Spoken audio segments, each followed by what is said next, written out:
Pessoal, então vamos lá, então. Para quem não me conhece, né, vocês, acredito que todos aí, primeira vez que estão estudando comigo, meu nome é Eduardo Nogueira Rocha. Mas o pessoal da faculdade todo me chama de professor mineiro, sabe? Porque vocês já devem ter percebido pelo sotaque, que eu sou lá de Minas Gerais. Vocês vão perceber que eu falo bastante uai, que eu falo bastante trem. Lá em Minas a gente usa a palavra trem para tudo. Eu fico tentando evitar um pouquinho falar muito trem, muito uai, mas de vez em quando não tem jeito, não. De vez em quando eu viro e falo, ó, gente, então tá bom, amanhã eu vou mandar o trem para vocês aí. O trem é o material. Mas vão se acostumando. Eu tento evitar. Tá? Eu sou professor já universitário há mais de 10 anos. Dei aula já nos cursos de marketing, dei aula em cursos de administração de empresa, cursos de RH. Hoje estou bem focado nos cursos de recursos humanos. É uma área que ao longo da minha carreira, eu fui descobrindo que eu amo, adoro essa área de RH. Estou voltando até a minha vida profissional, acadêmica toda, tentando voltar para essa área de recursos humanos, que eu gosto demais. Já estudei muito marketing na minha vida, já estudei finanças demais, fiz até MBAs aí na área de finanças, bons MBAs. No início da minha carreira, eu até achava que eu ia ir para a área de finanças, mas acabou que quando parece que tem mais talento para uma determinada área, parece até que as pessoas vão percebendo que a gente tem aquele talento para aquela área e vão aparecendo mais oportunidades para a gente naquela área lá. É impressionante. Não adianta a gente querer, de repente, seguir uma coisa que não é realmente a vocação sua para a sua vida. Coisa mais impressionante. Um dia também, acredito que vocês vão perceber isso na vida de vocês também. Mas aí, então, acabou que de alguns anos para cá eu tenho voltado a minha área toda para essa área, voltado a minha carreira mais para essa área de RH e pretendo seguir estudando nessa área de RH que eu gosto, eu amo demais. Eu acho que a gente tem que fazer realmente a coisa que a gente gosta de fazer. Quando a gente faz uma coisa que a gente gosta, a gente faz a coisa bem feita. E as pessoas percebem que você faz a coisa bem feita, percebem que você é bom, as oportunidades surgem. Então, o dinheiro, ele é uma consequência de um trabalho bem feito. A gente não pode simplesmente virar e querer fazer uma outra coisa por dinheiro, que não seja exatamente a sua vocação, pensando mais no dinheiro, porque o ideal é que você faça a coisa que você ame, sabe? Até eu gosto muito de dar um exemplo eu gosto muito de falar sobre essa parte de carreira também, tá? Eu falo muito com os meus alunos, eu fui professor orientador de carreira muitos anos, sou ainda. Estou planejando um curso de orientação de carreira na Uniswan, tá? Então, vou contar um caso para vocês. Uma vez, eu dava aula de orientação de carreira e tal, aí no intervalo da aula, no intervalozinho, uma aluna, me procurou, eu estava no corredor indo lá buscar uma água e tal, ela me falou, professor, quanto ao intervalozinho, posso conversar rápido com o senhor? O senhor se importa? Eu falei, não, o que é que você quer? Não, eu queria uma orientação do senhor. O senhor é professor aí de carreira, estou assistindo suas aulas. Eu queria uma opinião do senhor. Eu estou me formando esse ano, final do ano agora eu me formo. E eu queria saber do senhor o que eu devo procurar para fazer de MBA, que eu quero continuar estudando, quero fazer pós-graduação. O que dá dinheiro? Aí eu falei, opa, peraí. Minha querida, vem cá, vamos conversar que você realmente está precisando de uma orientação. Você já me fez uma pergunta que eu já vi que você está completamente desorientada. Precisa realmente de uma orientação. Vamos conversar ali na sala dos professores. Levei ela para uma sala lá, reservada. Ela falou, mas o que eu falei? Não, você não devia ter feito essa pergunta. O que dá dinheiro? Você não pode ir simplesmente olhando a única e exclusivamente. Ah, professor, mas eu estou estudando tanto, eu quero ganhar dinheiro. Eu falo, calma, olha só. Então, deixa eu perguntar uma coisa para você. Você está fazendo qual graduação? É RH? É marketing? É administração? Não, professor, eu estou fazendo administração. Eu estou fazendo administração.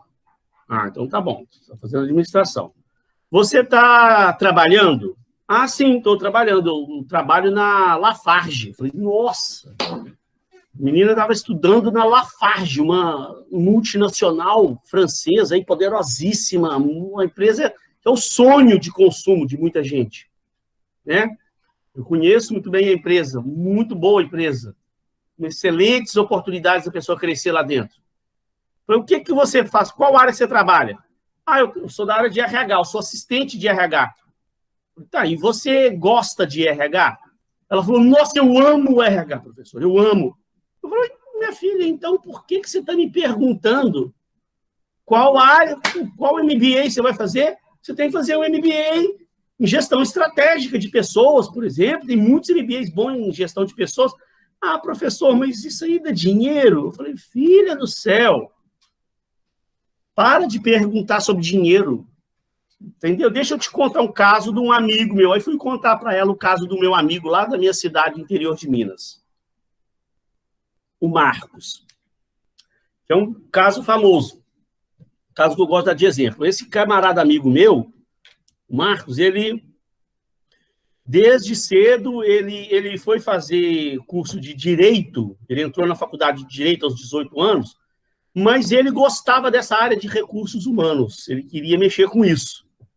Tá? Ele tinha a pretensão de, quando terminasse sua faculdade, seguir por essa área de recursos humanos e tal.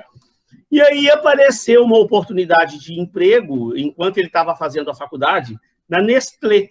Lá perto da minha cidade tinha uma unidade da Nestlé, que é outra empresa também, que, né, multinacional, poderosíssima, que é uma empresa muito boa de se trabalhar. E ele foi lá, se candidatou à vaga, fez o processo seletivo e foi aprovado para ir para o DP, trabalhar na área do DP, da Nestlé. E, lógico, como ele amava aquela coisa, estava fazendo direito, queria seguir nessa área de recursos humanos e tal, ele foi se desenvolvendo. Quando ele formou, ele foi para a área de RH, botaram ele, então, na área de RH da Nestlé. E ele se desenvolveu, né? Se desenvolveu, chegou a ser gerente de RH lá dessa unidade do interior, e ele fazia o trabalho dele tão bem feito, que a Nestlé viu o potencial dele, chamou ele e falou, Marcos, olha só, nós gostamos muito de você, você é um excelente profissional, e você se formou, e você já mostrou pretensões de continuar estudando, a gente queria, então, te dar uma oportunidade muito boa. Nós queríamos que você fosse para Belo Horizonte fazer nós vamos pagar, Nestlé vai pagar para você um MBA em gestão estratégica de pessoas na Fundação Getúlio Vargas. Você topa? Ele falou, claro, vamos embora, quero e tal. Mudou para BH, foi fazer o MBA em gestão estratégica de pessoas em BH por conta da Nestlé, concluiu o MBA dele, já foi promovido a gerente de RH lá em Belo Horizonte. O salário do cara já foi lá para cima. Daí, um tempo, ele exerceu o trabalho tão bem feito que a Nestlé chamou ele novamente e falou, Marcos, ó, nós estamos gostando muito, realmente, nós vimos que foi a aposta certa que nós fizemos, você realmente é o que a gente esperava, então nós queremos te dar até mais oportunidades, nós queremos que você vá para São Paulo, para Ribeirão Preto, tomar conta da unidade de Ribeirão Preto, que era a segunda maior unidade do Brasil.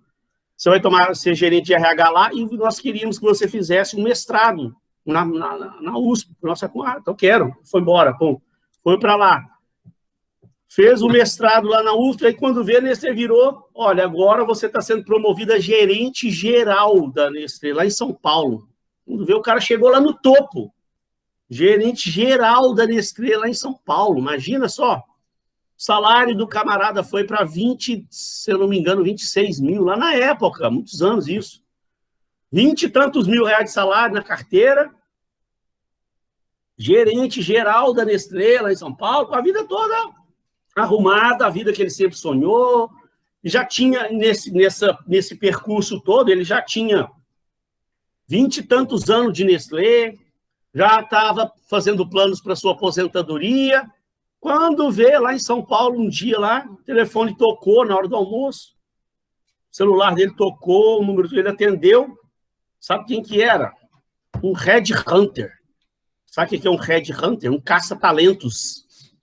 Headhunter é um cara que é contratado por essas grandes empresas para pegar, quando uma grande empresa quer, assim, ela quer o melhor cara do mercado, um cara bom mesmo, para pagar bem, aí ela contrata esse headhunter para o headhunter fazer uma sondagem no mercado todo, aí pegar o melhor cara que tenha para assediar ele para essa empresa que está precisando e paga-se bem e tal. Então, era um cara, o cara falou, Marcos, você não me conhece, não, eu estou te ligando, que eu já venho sondando você há algum tempo já, como profissional, gosto muito do seu trabalho, e eu estava querendo te fazer uma oferta de emprego. Aí o Marcos falou, olha, então pode desistir, você ligou para a pessoa errada, porque eu já estou fazendo meus planos aí para daqui a pouco me aposentar, já tenho 20 e tantos anos de Nestlé, já estou com um salário meu lá, muito além do que eu imaginava para a minha vida.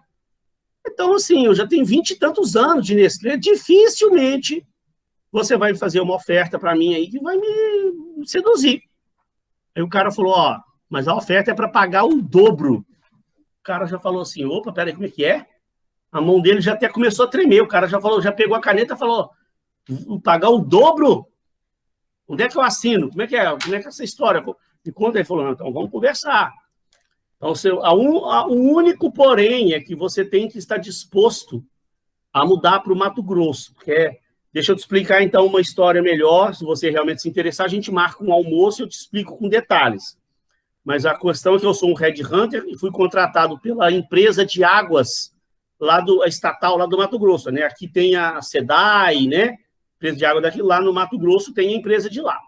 Então, ele explicou, a empresa de estatal lá de Mato Grosso está querendo fazer uma reformulação toda nessa área de RH. Então, ela está precisando, assim, do cara, o melhor, e me contratou para mim pegar o melhor cara que eu encontrasse dentro daquele perfil que eles precisam lá. Eu fiquei um tempo sondando 3 pessoas. Sondei 3 profissionais aí no mercado e identifiquei que você tem as características melhores para essa vaga lá, para o que eles precisam lá. Então, eles estão dispostos a pagar o dobro. É só você trazer a sua carteira, está ganhando 26 mil, vai lá ganhar 52. O cara falou, não tem nem que pensar, vamos embora.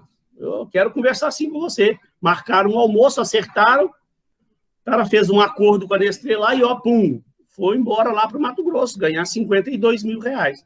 Aí eu virei para a menina e falei, e você ainda tem dúvida qual a área que você vai seguir? Ela falou, não, professor, não tem mais dúvida nenhuma, vou fazer um MBA em gestão de pessoas. Mas tudo isso aconteceu com o Marcos porque ele amava, ele gostava daquilo.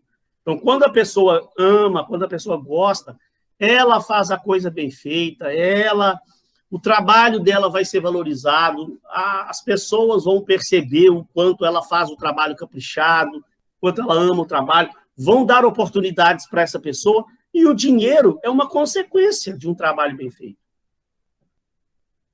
Então, não adianta nada você ficar só simplesmente mirando o dinheiro, e, de repente, você ir para uma área que você não gosta tanto, e você ficar aí anos e anos na vida fazendo uma coisa que, na verdade, você não gosta tanto daquilo. E o dinheiro também não vai aparecer, porque você, quando faz uma coisa que você não gosta tanto, você não vai fazer aquilo muito bem feito. É difícil, tá? Então, é só uma primeira mensagem aí. Vamos passar aqui logo, então, para a minha apresentação oficial da disciplina. Tem muita coisa bacana. Deixa eu só falar uma coisa para vocês. Eu já fiz o testezinho, todo mundo está vendo meu PowerPoint, parece que está todo mundo me ouvindo bem, mas a nossa aula ela depende muito da internet, né? Então, de vez em quando, a minha internet aqui ela até é razoavelmente boa. Eu não costumo ter muito problema, não. Mas, uma vez ou outra, raramente acontece de dar uma oscilação na internet. Então, às vezes eu estou lá no meu PowerPoint entusiasmado, falando, entusiasmado lá, e dá uma oscilação de internet aí e o meu áudio fica ruim. Então, se por um acaso, no meio da aula, vocês não estiverem me ouvindo bem, por favor, um de vocês aí abra o microfone, dá um grito aí, professor, não estamos te ouvindo. Que aí eu tenho que parar, eu saio, entro de novo, corrijo o problema, tá? Mas isso não acontece toda aula, não. É raro acontecer, mas né, tá sujeito a acontecer. A gente depende da internet. E não depende de mim. Depende lá da empresa de internet, do sinal da empresa. Então, agora sim. Nós vamos estudar, gente, né, desenvolvimento e comportamento humano nas organizações. Vocês vão ver que essa disciplina muito bacana, vocês vão amar. Tenho certeza disso, que no final do curso, vocês vão falar para mim, professor, bem que o senhor falou, disciplina vai ajudar bastante vocês na carreira de vocês, né? Olha os objetivos aqui do nosso curso, então. Nós temos um objetivo geral: compreender a importância do comportamento humano como fator preponderante em todos os relacionamentos na organização. Então, pessoal, a gente vai ver, eu gosto muito de falar, vocês vão ver ao longo do curso, eu gosto muito de falar sobre o clima de trabalho dentro de uma organização, que é uma das coisas que mais interferem no comportamento, né? O comportamento humano. Infelizmente, ainda, mesmo nós estando no século XXI, né, 2020, muita empresa por aí ainda não se atentou para a importância do ser humano dentro das organizações, né? Ao longo do curso, vocês vão ver que de vez em quando eu falo um pouquinho sobre como que esse setor de RH evoluiu dentro das empresas ao longo dos últimos 100 anos aí, né? Porque, não sei se vocês já viram em outras disciplinas, o RH, ele não surgiu há muitos e muitos anos nas organizações, não. Como é que isso começou? É bom você entender como é que isso começou, né? As indústrias, a industrialização pelo mundo, ela começou em 1900. Vocês devem ter estudado lá na 6ª série, 7ª série, a Revolução Industrial. Quando foi a Revolução Industrial? 1850, começou, né? O fenômeno da industrialização. E em 1900, por volta dos anos 1900, foi quando surgiu, então, a industrialização pelo mundo, as indústrias, as empresas. Que antes dessa época, não existiam empresas, indústrias. Existiam oficinas, grandes oficinas. E aquilo foi transformado em empresas, em indústrias.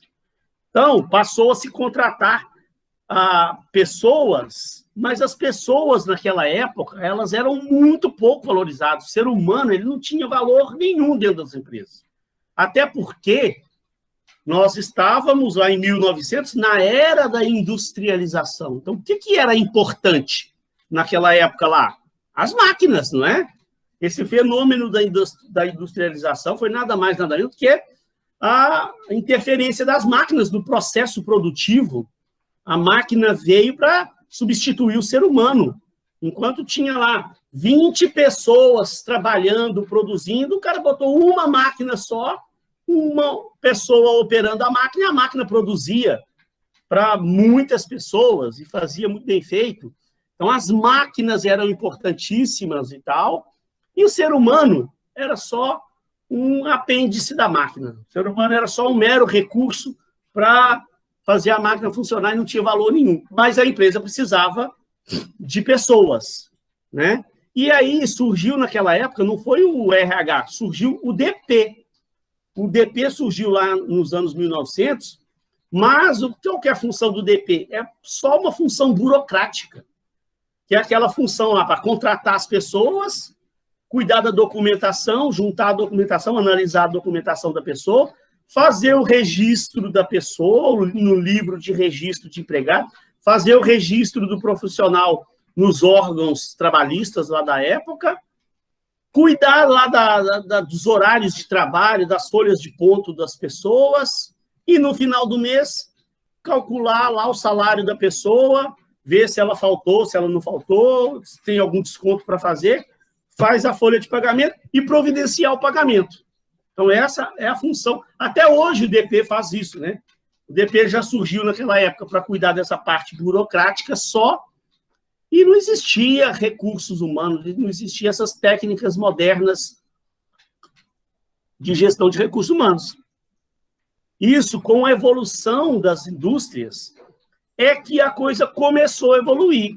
Então, por volta dos anos 1930, 1940, com a evolução do mundo, com a evolução dessas indústrias, começou-se a perceber que o ser humano ele tinha um valor maior dentro das empresas, não era só simplesmente um mero recurso.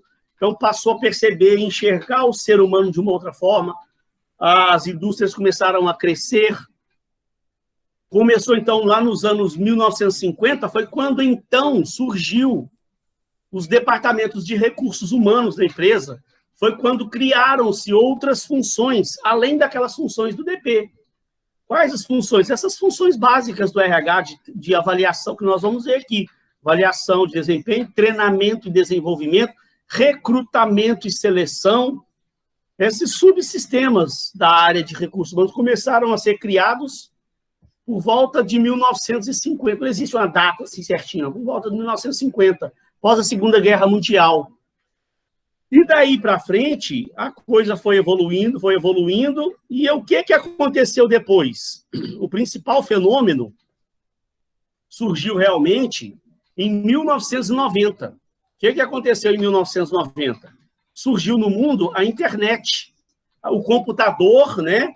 O computador se popularizou, entrou para as casas da gente, as empresas, de um modo geral, todas as empresas passaram a ter seus computadores, a internet apareceu, eu vi o nascimento da internet, vi as primeiras internets que surgiram no mundo, mas com aquele surgimento da internet, do computador, criou-se uma grande rede mundial de computadores, e o principal fenômeno, que foi a globalização.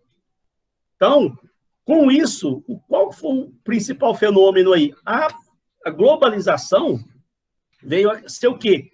As empresas começaram a fazer negócio com o mundo inteiro, em questão de segundos, com a internet, com o surgimento da internet.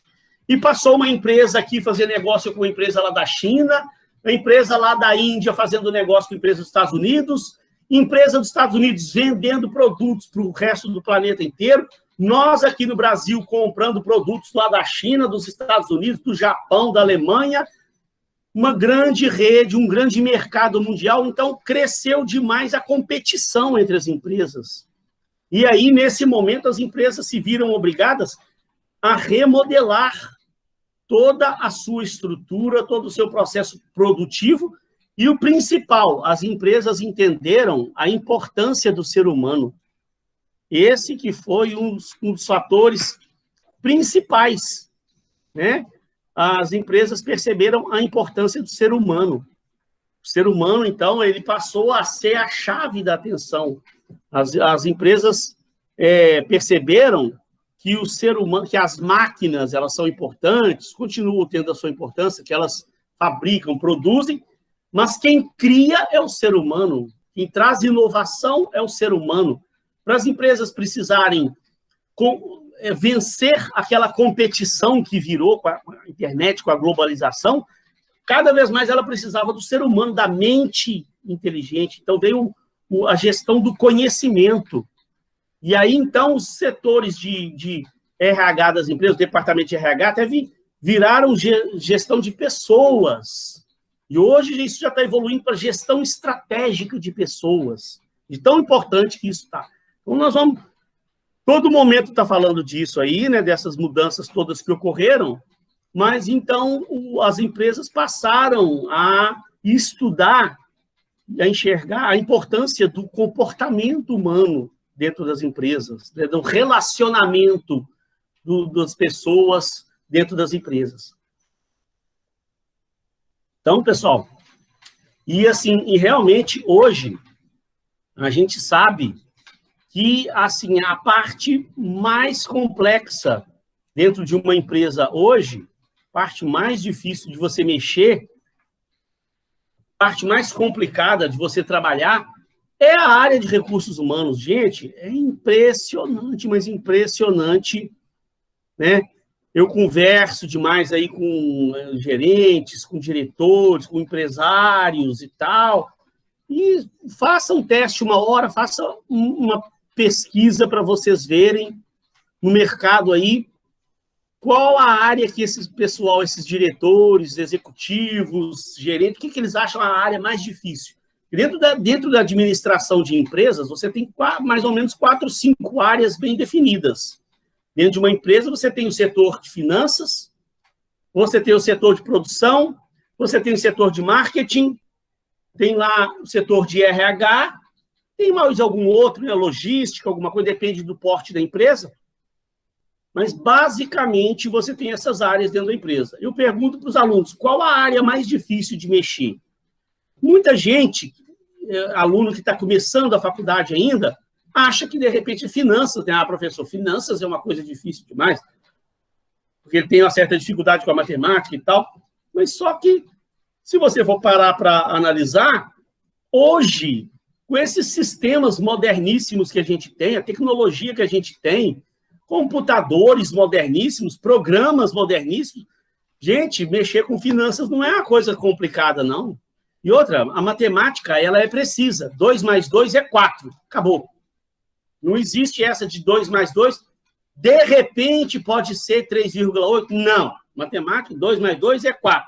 4 mais 4 é 8. Pronto, acabou. Então, não tem como, não tem muito erro, não tem muita margem de erro. E você chega hoje, de repente nem precisa ter tanto conhecimento. Você tem um sistema, você joga os números lá no sistema lá, pronto, o sistema já te dá os cálculos, tudo pronto. Então, não é tão complexo mexer com finanças. Você vai para a área de produção, né? Tem as máquinas, equipamentos. Gente, mexer com máquina é a glória, é o céu. Ela não reclama aumento de salário, ela não chega atrasada, a máquina não chega atrasada, a máquina não falta no trabalho, a máquina não briga com a colega dela, ela não tem TPM, ela não tem problema nenhum. De vez em quando, né, a máquina dá um probleminha, você chama o técnico, ele vai lá, corrige, aperta lá o parafuso, lá pronto, a máquina trabalha mais 3 anos sem reclamar de nada. Então, corre. Então, não tem tipo. E hoje, com essa tecnologia, com esse aparato todo que a gente tem aí, você chega na máquina, ela aperta um botão, ela já faz a produção toda para você. Então, qual a dificuldade disso? Nenhuma. O que é difícil? Você mexer com pessoas. Nossa Senhora, mexer com pessoas, gente do céu, nós, seres humanos, nós temos os nossos problemas que é inerente ao ser humano, a gente nasce. Nós temos inveja, nós temos ciúme, nós temos raiva, ódio, esses troços que tem dentro da gente, né? Nós nascemos assim, é uma coisa própria do ser humano. Aí quando você coloca o pessoal todo dentro da empresa trabalhando. E outra coisa, né? Em algum momento aí também eu vou falar algumas coisas para você sobre. Nós estamos estudando o comportamento do ser humano, então tem que falar disso também. Nós vamos fazer um teste com vocês para você ver, por vários testes de autoconhecimento, para você ver que cada ser humano ele é de um jeito. Né? Existe um teste, por exemplo, chamado dominância cerebral. E o nosso cérebro é dividido em 4 partes, e cada um de nós usa uma parte mais predominantemente. Nós usamos o cérebro inteiro. Mas eu, por exemplo, uso a parte direita de trás, com mais predominância. Eu uso todos os lados do cérebro, mas eu uso mais essa parte do cérebro. Outros usam mais essa parte, outros usam mais essa parte, outros usam mais essa parte. Isso traz características diferentes para a gente. Uma pessoa é mais ligada a números, outra pessoa é mais ligada a letras. Uma pessoa gosta mais de normas e de regras, outra pessoa não gosta de normas e regras, e por aí vai. Um monte de características diferentes. Então, cada um pensa de um jeito. Cada um olha o problema de um jeito. Cada um enxerga a vida de uma forma diferente do outro. E aí, imagina, você bota todo mundo junto trabalhando, não dá certo. Como é que vai? É por isso que existe tanto conflito dentro das empresas. Por isso é que é tão difícil você cuidar de pessoa, por isso que existem conflitos. Um quer fazer de um jeito, o outro quer fazer de outro. Um gerente de uma área pensa de um jeito, o gerente de outra área pensa de outro, e eles não se entendem, não chegam a um consenso, e o gestor lá de cima, se ele não entender muito bem de recursos humanos, se ele não souber entender essas diferenças, como é que ele vai tomar conta disso? É um caos. É um caos, né?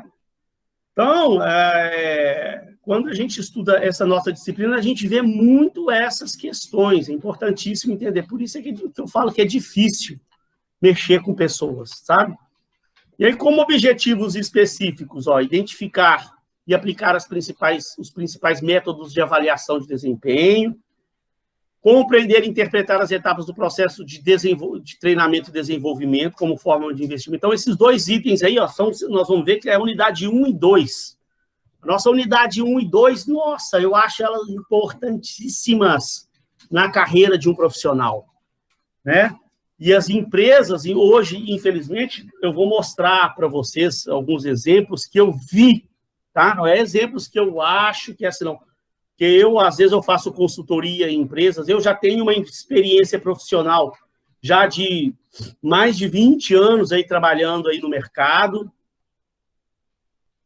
Trabalhei em empresas, dei consultoria para outras empresas, então eu vivenciei muita coisa, eu vi muita coisa boa sendo feita, mas eu vi muita coisa ruim sendo feita. Empresas fazendo coisa... Chega numa empresa assim, meu Deus, o cara fazendo a coisa toda errada, né? Então, essa avaliação de desempenho, treinamento e desenvolvimento é uma coisa que são poucas as empresas que fazem a coisa da forma certa. Normalmente, essas multinacionais, essas empresas grandes aí, que têm departamento de RH bem estruturado, estão fazendo a coisa mais ou menos certa. Mas muita empresa menor, que não tem muita empresa por aí, que eu conheço, que não tem um departamento de RH, tem o seu DP e tem uma pessoa lá que cuida de recursos humanos, mas não é tão bem preparada. E aí, acha que está na hora de ver, né? O cara vem em algum lugar, vamos fazer avaliação de desempenho. Eu li num livro aí que tem que fazer avaliação de desempenho dos funcionários. Então, vamos fazer. E cria lá uma metodologia de avaliação de desempenho completamente fora dos padrões das metodologias de avaliação de desempenho hoje adotadas. Querem fazer treinamento e desenvolvimento? Então vamos fazer. Aí começam a fazer treinamento lá dentro das empresas de uma forma completamente equivocada, fora dos padrões, né, do que a gente vai ver ao longo do nosso curso aí, que manda realmente a moderna gestão de RH. Então, sabe, e isso, gente, para mim hoje é como se fosse assim, a alma da empresa. Você fazer avaliação de desempenho, fazer treinamento e desenvolvimento, né? A chamada, nós vamos ver, educação corporativa. Hoje, as empresas modernas hoje, elas não simplesmente treinam a pessoa lá para fazer a parte técnica dela lá, não. Ela quer desenvolver seres humanos. Sabe, é muito diferente isso, é muito diferente o conceito. É bem diferente. Para vocês terem uma ideia, né? As empresas hoje, pessoal, elas tinham que estar muito mais preocupadas, sabe, com a parte social. Algumas empresas, tem empresas por aí fazendo a coisa certa. Não é todo mundo faz a coisa errada, não, tá, gente? Não estou generalizando. Mas eu já vi muita empresa por aí fazendo a coisa errada. As empresas modernas hoje, elas sabem que o lucro é igual eu falei lá do nosso caso particular. O dinheiro é a consequência de um trabalho bem feito. Para as empresas também, o lucro é a consequência de um trabalho bem feito. E as empresas que trabalham nos sistemas antigos são aquelas que elas visam só o lucro. O lucro é importante? Mas o lucro não é o principal. A empresa não pode simplesmente só visar o lucro, igual era antigamente. Quando eu comecei a estudar administração de empresa, lá nos anos 1990, imagina, eu comecei a fazer administração de empresa, se eu não me engano, em 1993. Comecei a estudar administração de empresa. Então, em 1993, eu estudava naqueles livros dos anos 70 e 80. Estudei muito, peguei livro lá dos anos 70 para estudar. Naquela época que eu comecei a estudar administração de empresa, a concepção daquela época era completamente diferente de hoje. Naquela época, Eu estudei lá nos livros lá que o objetivo do administrador é a maximização do lucro dos acionistas. Sabe, era assim, o principal objetivo é a maximização do lucro. Era muito focada no lucro, lucro. Hoje não visa o lucro, não? Sim, visa, lógico. Toda empresa, ela precisa dar lucro. Só que, para chegar no lucro, existe uma série de outras coisas importantes, né? Como, por exemplo, vamos pegar alguns exemplos. O que adianta, por exemplo, a gente viu aí recentemente na nossa história do nosso país, né? Empresas como, por exemplo, a Petrobras. Não estou aqui para julgar ninguém, nem para falar mal de empresa nenhuma, não é nada disso, mas é porque é uma coisa pública, né? Há muitos anos atrás, a Petrobras era um orgulho do nosso país. Nossa, era o sonho de todo mundo trabalhar na Petrobras. O lucro da Petrobras, gente, era um lucro exorbitante. Era uma das empresas mais lucrativas do Brasil. Quando vê, surge esse lava-jato, esse troço aí a gente descobre que o negócio é uma podridão danada. Né? Uma das empresas mais corruptas do planeta Terra. Descobriu-se um caos. As ações da empresa despencaram, hein? Virou uma baderna.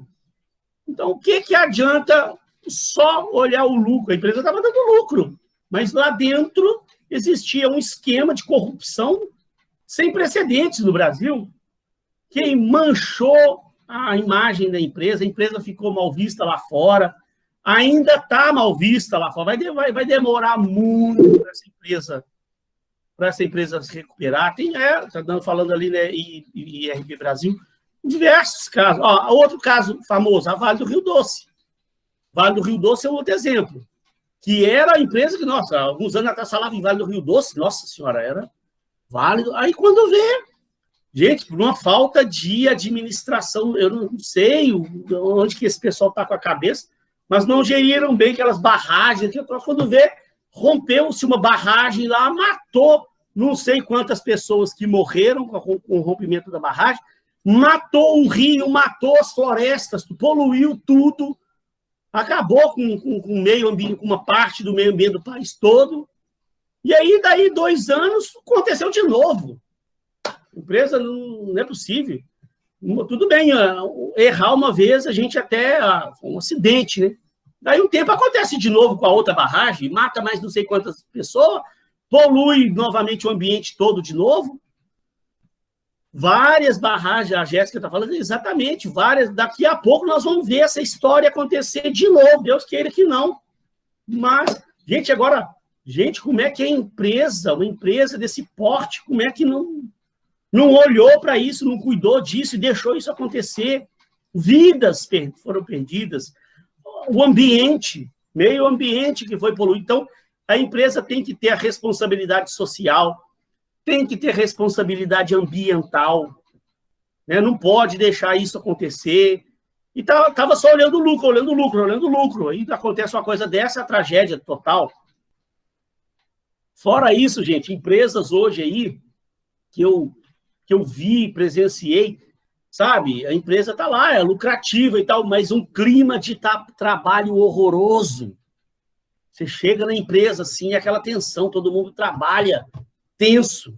A qualquer momento ali, o cara sabe que a qualquer momento ele está sujeito a tomar um sabão feio, a tomar uma advertência, ir lá para o DP, suspensão, sabe? Aquele clima de trabalho horroroso, tenso. Isso não pode mais existir dentro das empresas, né? Então, assim, a empresa precisa muito entender esse conceito novo que veio surgindo aí com os anos 90 para cada gestão de pessoas, a importância do ser humano, né? Porque o comportamento do ser humano ele depende da sua felicidade. A pessoa tem que acordar cedo e ir feliz para o trabalho.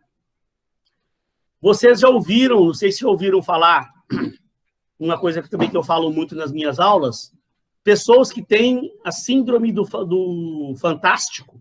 O que é a síndrome do fantástico?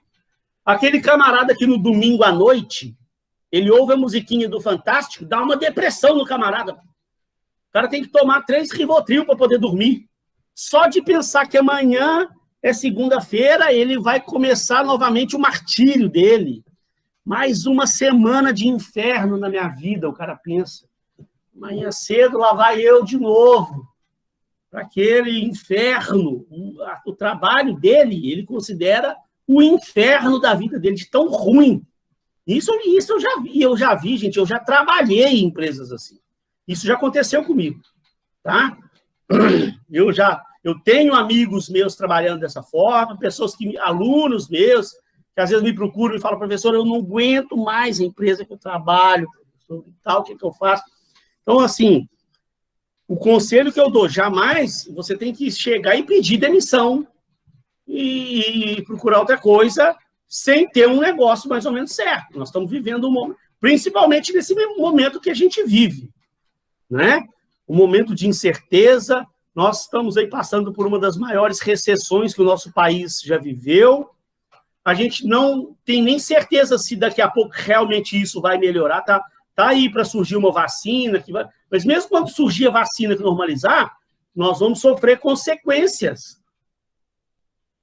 Então, o momento não é para você sair pedindo demissão. Agora, você também não pode correr o risco de você passar o resto da sua vida inteira trabalhando num negócio desse. Entendeu? Então, é você que é o principal responsável por fazer uma mudança na sua vida. Então, qual que é a dica? Não é chegar a pedir demissão para procurar outro emprego melhor, não, mas você tem que começar a replanejar a sua vida, começar a reestruturar a sua vida.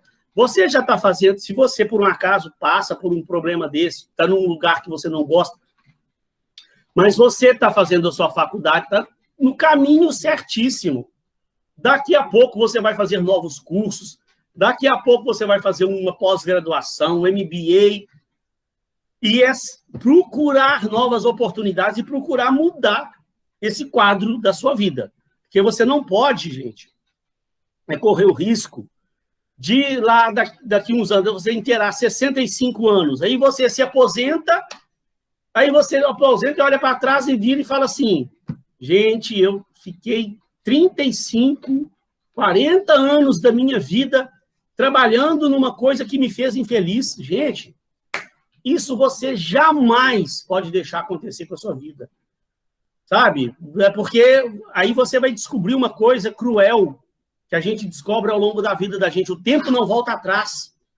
Sabe? Em determinados momentos da vida da gente, a gente daria tudo para voltar alguns anos para você fazer a coisa diferente. E aí você descobre que não, é impossível, não tem jeito. O que passou, passou. E aí você não vai voltar o tempo atrás. Então, hoje você tem que começar já a planejar a sua vida. Para você, uma hora, realmente estar... Né? Eu vou falar ao longo do curso sobre planejamento de carreira bastante com vocês. Mas, desde já, você é o responsável por cuidar da sua vida, né? Da sua vida profissional. Então, né? E as empresas modernas hoje, elas ajudam as pessoas a programar a sua vida. Então, eu já vi empresas aí bacanérrimas. Enquanto eu vi empresas ruins, eu vi também empresas bacanérrimas. Empresas fazendo pesquisa de clima, que a gente vai ver isso. Preocupada com a qualidade de vida do funcionário. Sabe, gente, é muito bom quando você vê isso. Os funcionários têm prazer em ir para o trabalho. O cara acorda cedo. Domingo à noite, o cara fica feliz, sabe? O cara fica feliz domingo à noite, pensa assim, amanhã, mais uma semana feliz de trabalho. O cara acorda segunda-feira e vai para o trabalho feliz, trabalha a semana toda feliz. Porque a empresa realmente, ela aprendeu a cuidar dos seus seres humanos, sabe? Tá preocupada com a qualidade de vida da pessoa, do desenvolvimento daquela pessoa, né? Tem um outro caso interessante, eu gosto de citar, que aí não é nem de uma empresa, é de um país, de uma entidade de um país, de uma instituição do país, da Alemanha. Não sei se vocês viram isso, pode ter alguém aí que é muito jovem ainda, de repente, não percebeu o que aconteceu em 2014. A Alemanha veio participar da Copa do Mundo aqui no Brasil. Vocês sabem que foi para nós uma tragédia, né? Perdemos lá de 7-1 para a Alemanha. Mas o que eu tiro de história proveitosa disso? O exemplo que a Alemanha deu para o mundo. Não no futebol. Não sei se vocês sabem disso, mas a Alemanha ela veio para participar da Copa do Mundo aqui, o time alemão, o que eles fizeram antecipadamente? Eles compraram um terreno lá na Bahia, construíram uma sede para eles ficarem aqui ao longo da Copa do Mundo, construíram um centro de treinamento moderníssimo, de altíssima tecnologia, investiram uma fortuna naquilo, um centro de treinamento para eles ficarem ao longo da Copa do Mundo aqui, né? As acomodações, centro de treinamento, campo de futebol, de lazer, toda a estrutura moderníssima de um centro de treinamento de futebol. Durante a Copa do Mundo, naquelas comunidades vizinhas ao centro dele, eles ajudaram todas aquelas comunidades vizinhas lá. Eles iam comunidade por comunidade, ver o que aquelas comunidades precisavam e procuraram ajudar todas aquelas comunidades vizinhas. E no final, quando ainda terminou a Copa do Mundo, que ganharam a Copa do Mundo, eles doaram aquele centro de treinamento para as comunidades locais lá. Gente, olha só que nível. Que nível. É uma coisa assim da gente se admirar. Ainda doaram um centro que eles investiram milhões. Não é pouco dinheiro, não. Construir um centro de treinamento moderno, daquele, com tecnologia que construíram, é uma fortuna. Então, olha que exemplo. Que é o que as empresas hoje tinham que estar preocupadas também com a comunidade local, ajudar as pessoas, ajudar as instituições locais, ajudar a empresa. Ela não existe só para dar lucro, para ganhar dinheiro e para crescer, conquistar mercado, não. Ela tem que se preocupar com a comunidade, com a sociedade, com a responsabilidade social, com a responsabilidade ambiental, com o desenvolvimento daquela comunidade onde a empresa está localizada, com o país, se envolver mais com os problemas dos países. Eu acho que hoje, o nosso país hoje, tá essa tragédia toda que está, e, de repente, as empresas também, elas poderiam estar com uma outra mentalidade de ajudar a reconstruir um novo país, não é? O nosso país hoje, eu estou aqui, não estou querendo falar mal do nosso país, não, pelo amor de Deus, não é isso, né? Ah, professor, o senhor fica falando, parece que o senhor nem gosta do Brasil, não. Eu amo o nosso Brasil, só que os números estão aí, ué, não sou eu que falo, não, ué. Vai lá no site do IBGE, faz uma pesquisa para você ver o ranking, onde o Brasil fica localizado nos rankings aí dos indicadores mundiais aí. É uma tragédia. Você pega lá, Índice de Desenvolvimento Humano. O Brasil é o 176. O Brasil fica atrás desses países pobres da América do Sul, fica atrás de países pobres da África. Aqueles países da África que o povo passa fome lá, que é troço. O Brasil tem um índice de desenvolvimento humano menor que o deles. Olha, gente, é um absurdo, é isso. Aí você pega o índice de alfabetização. O Brasil também é um dos países que existe o maior número de analfabetos. Mas como é que pode, em pleno ano 2020, a gente ficar atrás de países como Venezuela, Bolívia, aqueles países lá do Sudão, que estão da África lá? É inadmissível um troço desse. E aí, eu sei que uma parte de culpa é o próprio governo nosso, ao longo desses anos aí, que foi uma corrupção medonha, principalmente aqui no nosso estado, né? Os últimos governadores do Rio estão todos presos. E quem não está preso conseguiu sair porque conseguiu um habeas corpus lá, porque tem conhecimento lá, e estão aí sendo julgados ainda, mas era para estar todo mundo na cadeia. Então, o nosso país ele precisa muito mudar, e essa mudança ela tem que partir também das empresas. As empresas precisavam estar fazendo o seu papel de reconstruir uma sociedade, né? Tem uma frase de um autor que eu gosto muito, Mahatma Gandhi. Mahatma Gandhi, ele falou uma frase muito bacana, que é assim, ó: nós devemos ser a mudança que nós queremos ver no mundo. Então, isso é um papel individual de cada um de nós. Nós queremos um mundo melhor, então eu preciso ser melhor hoje. Preciso ver o que eu preciso melhorar. Eu quero um mundo mais justo, eu quero um país mais justo, eu preciso ser uma pessoa justa. Eu quero um país mais honesto, com menos corrupção, eu preciso ser honesto, eu não posso me corromper. Ah, professor, mas eu sozinho não vou conseguir mudar o mundo. Sim, mas cada um fizer a sua parte, cada um fizer o seu papel, não é? É um somatório. E as empresas têm essa responsabilidade de criar esses seres humanos, de treinar esses seres humanos, de desenvolver esses seres humanos novos, que vão reconstruir um novo país. Não adianta nada eu ficar aqui em casa reclamando da corrupção, vendo lá o jornal, reclamando esse governo nosso é corrupto. Se no momento em que eu tenho a oportunidade, eu também quero meus 10% também vou querer ganhar também. Não adianta nada. Eu tenho que fazer o meu papel. Se cada um de nós fizermos o nosso papel, nós não vamos ver o nosso país mudar, não, mas os nossos filhos, nossos netos, precisam morar num país diferente do que nós temos, ou o quadro que nós temos hoje. Hoje você depende de um plano de saúde. Se você não tiver e plano de saúde é caro. Né? Poucas pessoas hoje têm condições de pagar um plano de saúde, a não ser que você tenha pela sua empresa que você trabalha. Quem tem, levanta a mão para o céu.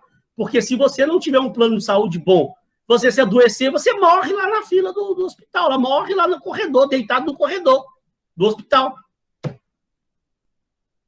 Você tem filho hoje, você tem duas opções de educar seu filho. Ou você arruma um dinheiro fenomenal para pagar uma escola de criança hoje é muito, muito mais caro do que uma faculdade. Ou você arruma um dinheiro para pôr seu filho na escola boa, ou você vai mandar seu filho para esse ensino público nosso, que é uma vergonha, que ele não vai chegar a lugar nenhum. É uma vergonha o nosso ensino. Então, gente, né, essa mudança tem que surgir. E as empresas são responsáveis. Então, desculpe eu ter parado um pouquinho aqui, mas eu gosto, desde o início, de botar isso na cabeça do aluno, que a gente precisa refletir sobre isso. Vocês, daqui a uns anos, estão se formando, vocês é que são os responsáveis por gerir as empresas do futuro. Tem que ter essa mentalidade, né? Então, terminando aqui essa parte de objetivos, distinguir as diferenças individuais que compõem a diversidade organizacional. Diversidade que eu falei, né, gente? Diferenças individuais que compõem a diversidade organizacional, exatamente aquilo que eu falei. Entender que cada ser humano pensa de uma forma diferente, cada um tem características diferentes, e na verdade, eu esqueci de falar, na verdade, gente, a empresa, na verdade, ela precisa de pessoas diferentes, tá? Essa diferença, né, como eu falei, um pensa com o lado de cá do cérebro, o outro pensa com o lado de cá, o outro pensa com o lado de cá, o outro pensa com o lado de cá. Cada um tem características diferentes. Só que a empresa precisa de todos. Sabe por quê? Porque, na verdade, um complementa o outro. Eu, por exemplo, eu penso com o lado direito posterior. Veja as áreas que eu me desenvolvi na vida. Eu fui da área de marketing, de vendas, de RH, tudo coisa ligada a desenvolvimento de ideias, cuidar do sentimento das pessoas. Eu sou bom nisso, relativamente bom, sabe? Modéstia à parte. Eu penso com essa área. Agora, o outro cara lá, da área de finanças, ele pensa com o lado... Tem um cara que pensa com o lado de cá, que é o da área dos números, tem um cara que pensa com essa área da frente, esquerda aqui, que é o cara da área de lógica, o cara normalmente pessoa da área de informática, programação. Cada um tem a sua característica e a empresa precisa de todo mundo. Então, por exemplo, se você pega aquele cara da área lá da lógica, da computação, se você botar ele na minha área para vender a empresa, para cuidar de recursos humanos, ele não vai fazer aquilo bem feito. Da mesma forma, eu faço o meu papel bem feito na empresa dentro lá da minha área de atuação. Eu trabalho com treinamento de equipe de vendas, com marketing, com RH. Agora, se me pegar e botar lá da outra área, botar lá no outro lado, para mexer com sistema de computação, uma tragédia. Com lógica, é uma tragédia, eu não domino aquilo. Então, a empresa, ela precisa de todo mundo. O difícil é fazer todo mundo trabalhar em harmonia. Esse é que é o problema. Mas aí, então, olha lá, você precisa distinguir as diferenças individuais que compõem a diversidade organizacional. Reconhecer e praticar processos de inclusão social.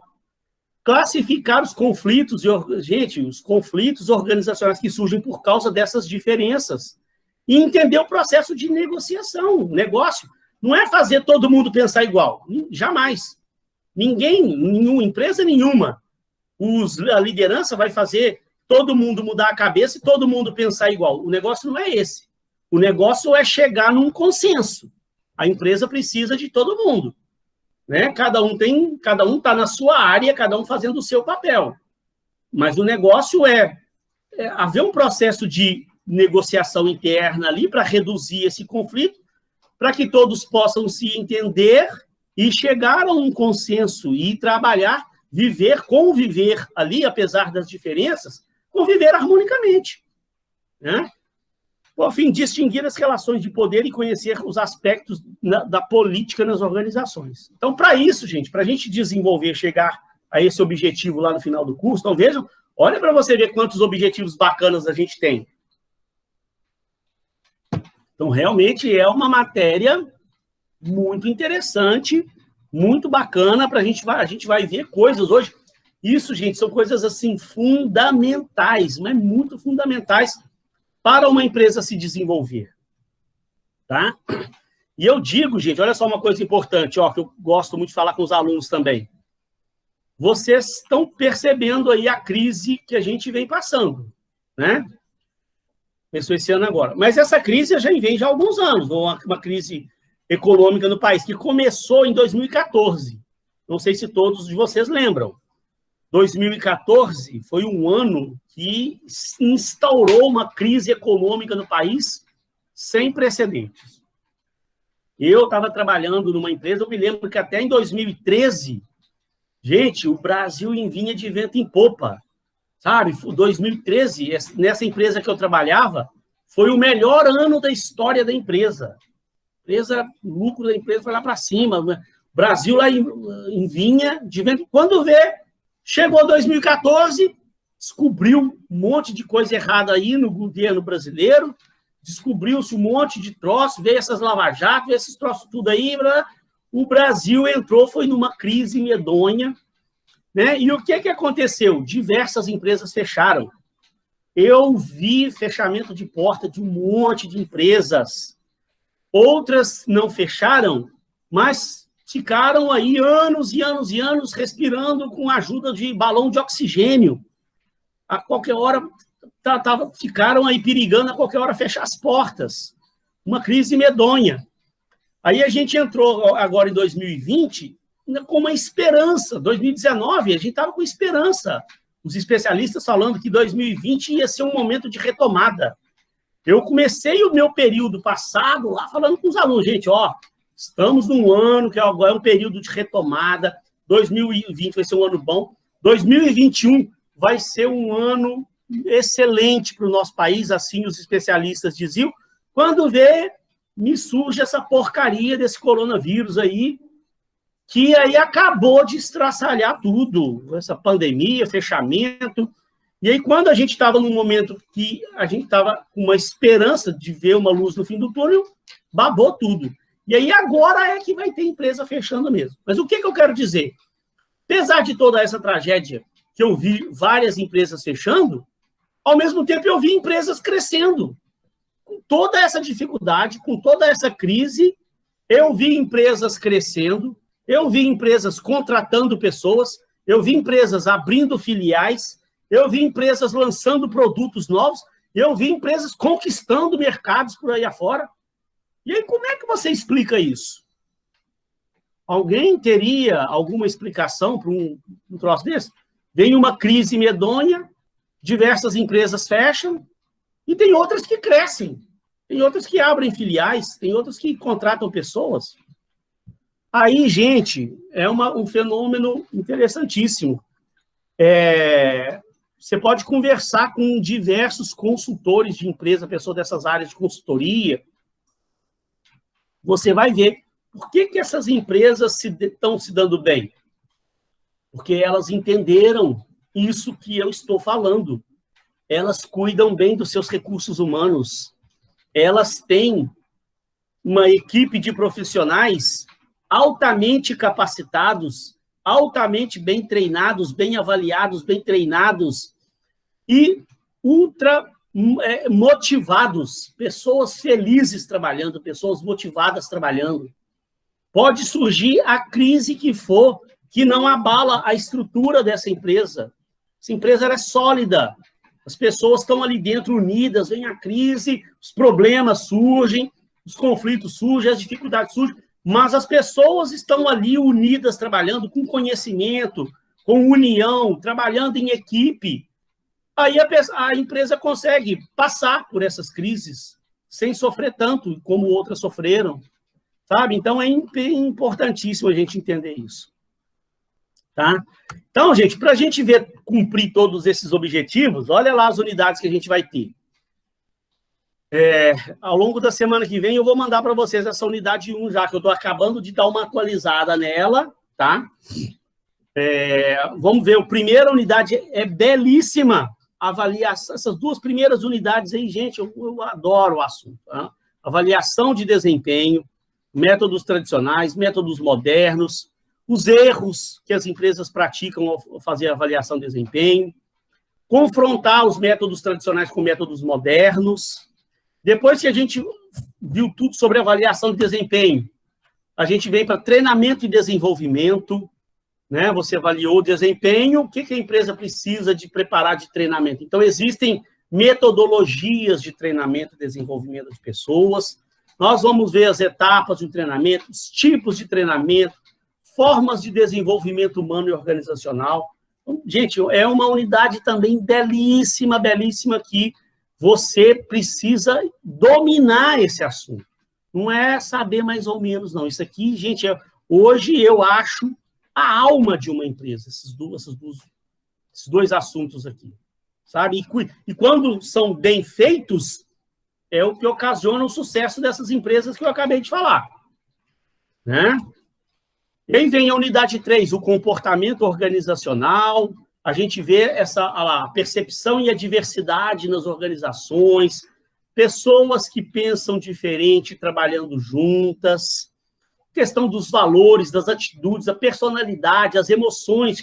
Gente, cada um de nós carregamos valores, porque, né, a cabeça da gente é uma salada de coisa. A gente já nasce, nós nascemos com características próprias nossas.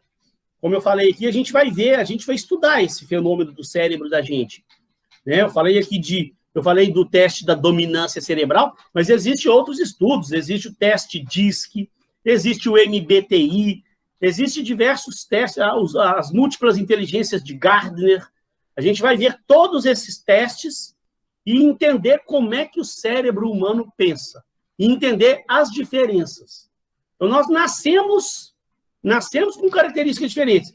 E além da gente nascer com características diferentes, nós nascemos em famílias diferentes, em comunidades diferentes, em localidades diferentes. Eu, por exemplo, fui criado lá no interior de Minas. Muitos de vocês foram criados aqui no Rio de Janeiro, ou alguns criados lá em Baixada Fluminense, outros criados no centro do Rio, ou pode ter algum de vocês também que vieram de outros estados. Eu tenho alunos em minhas turmas aí que vieram do Nordeste, criados num ambiente, são ambientes diferentes, que aí a pessoa nasce com características próprias e ainda são somadas novas características, né, de acordo com o lugar que ele nasceu, que a família, cada família cria seus filhos de uma forma. A minha mãe me ensinou determinadas coisas lá, que algumas são parecidas com a forma que a mãe de vocês criou, mas a mãe de vocês também, ela falou coisas diferentes para vocês, o pai de vocês, os tios de vocês. Cada um é criado de uma forma. Aí, a hora que cresce, mistura todo mundo dentro de uma empresa, a pessoa tem valores diferentes, atitudes diferentes, personalidades diferentes, emoções diferentes, forma de enxergar o mundo diferentes.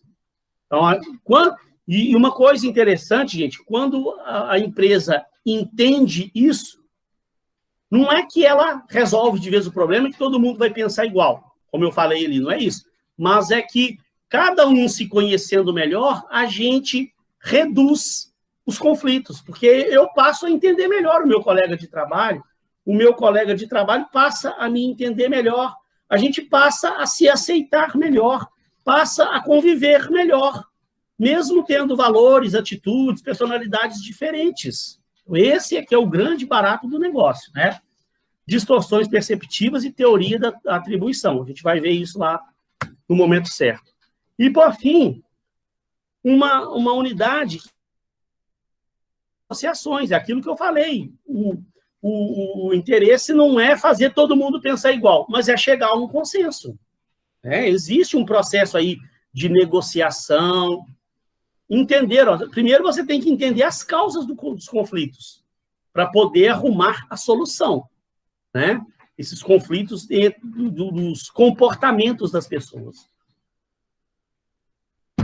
Gente, então são unidades maravilhosas, maravilhosas, maravilhosas, que você, sabe, não pode deixar de acompanhar essas aulas, que eu tenho certeza que vai gerar uma mudança muito grande na vida profissional de vocês, tá?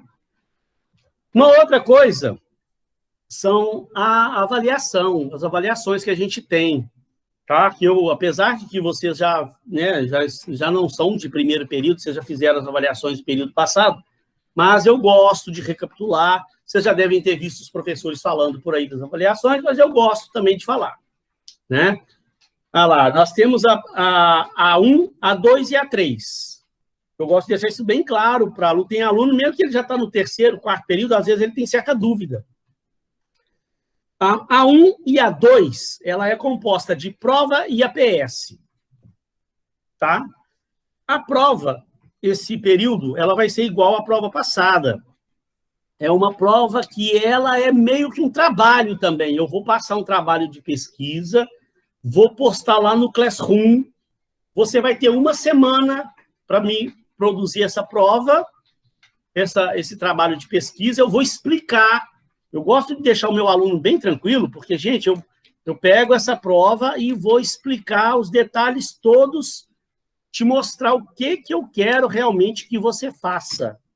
A chance de você se dar mal nessa prova é muito pequena. No período passado minhas notas, graças a Deus, foram todas muito boas, porque é um trabalho bem dentro do que a gente falou aqui ao longo do material todo. A nossa A1, ela é composta da unidade 1 e 2. Então, nós falamos bastante de avaliação de desempenho, treinamento e desenvolvimento. Agora vamos fazer a prova e atividade supervisionada. É dentro daquilo. Não tem nada que foge daquilo ali que a gente viu ali. Eu vou passar um trabalho. Nos meus trabalhos, eu costumo colocar até os sites onde você pode pesquisar aqueles assuntos, sites bons. Então, eu facilito o máximo a vida do... O meu objetivo, gente, não é chegar aqui e aplicar uma prova para acabar com a vida do aluno e chegar lá e dar um 3 para o aluno. Não tem nada disso.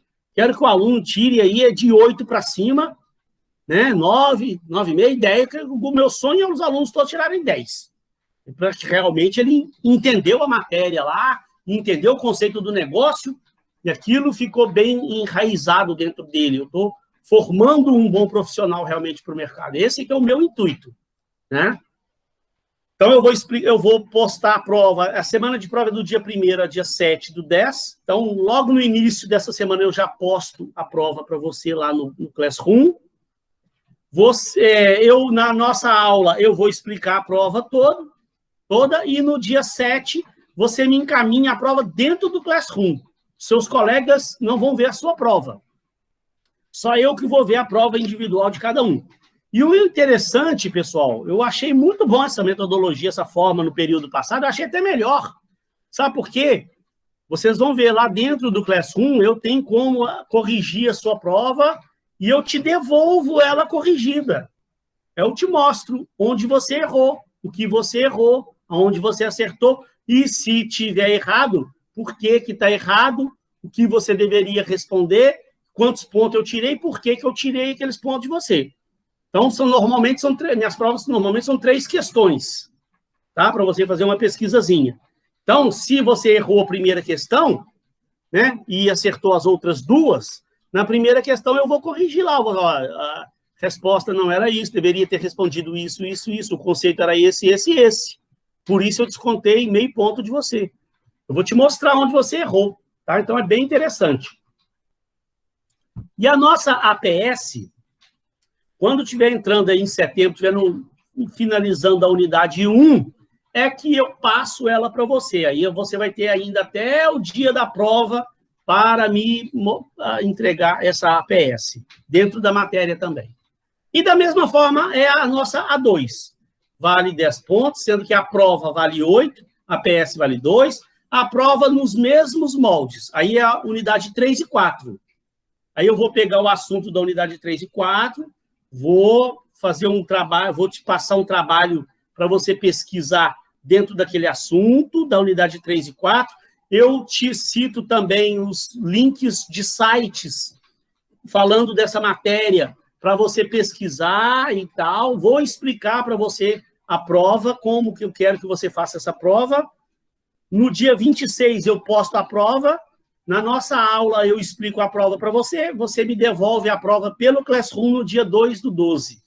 E da mesma forma, eu corrijo, devolvo a prova para você corrigida, apontando o que você acertou, o que você errou, o que eu descontei e por que eu descontei.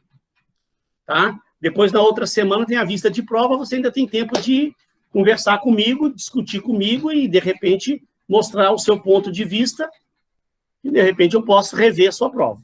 Tá? E aí, gente, para quem precisar, tem aluno que ainda me pergunta, professor, a A3 é obrigatória? Não. A A3, ela funciona meio que como se fosse uma segunda chamada, né? Porque se o aluno não fizer a A2 ou não fizer não fizer ou a A1 ou a A2, ele pode fazer a A3, né?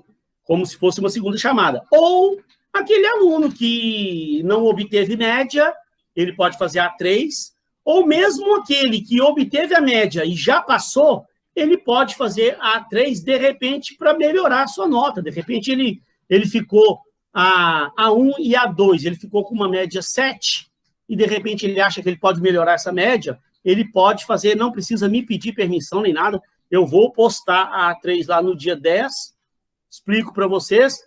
Quem tiver passado não quiser fazer, não precisa passar, não precisa fazer. Aquele que quiser dar uma melhorada na sua nota, vai lá, faz e me manda até o dia 16, eu corrijo na sua nota. Tá? Pessoal, até aqui, eu estou só falando, vocês me desculpem, a PS é individual, a prova é individual, a APS eu faço ela normalmente em grupo. Depende, tá? Porque eu vou ver ainda exatamente a APS que eu vou fazer. Às vezes eu costumo aplicar uma APS lá do autoconhecimento, tem uma APS que é sobre o autoconhecimento, que ela é individual, porque não tem jeito de fazer em grupo. É um teste de autoconhecimento para você se autoconhecer, então não tem como fazer em grupo. Mas eu vou explicar, fiquem tranquilos que eu vou explicar isso para vocês lá no momento certo lá, tá, Fátima? Gente, essa primeira aula, como uma aula mais de apresentação, eu costumo falar até mais do que deveria, mas queria perguntar a vocês, tem alguém que gostaria de fazer alguma observação, de fazer alguma pergunta, algo não ficou claro, alguma pergunta sobre a prova, sobre a APS, alguma coisa que de repente eu me esqueci de falar?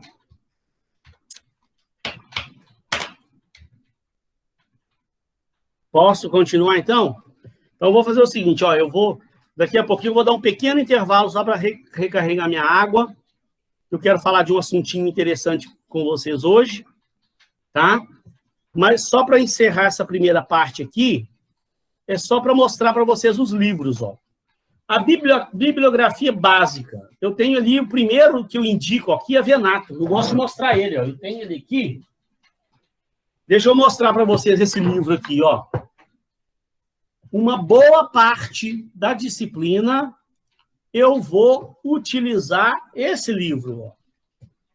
Para quem não conhece, gente, esse livro do Chiavenato, ele é fantástico para você estudar gestão de pessoas, gestão de recursos humanos. Tem outros livros bons também aí, tá? Tem livros excelentes também no mercado, mas esse eu gosto muito dele, sabe por quê? Esse livro, ele é gostoso de ler. É um livro grosso, né? Ó, olha para você ver, é um livro...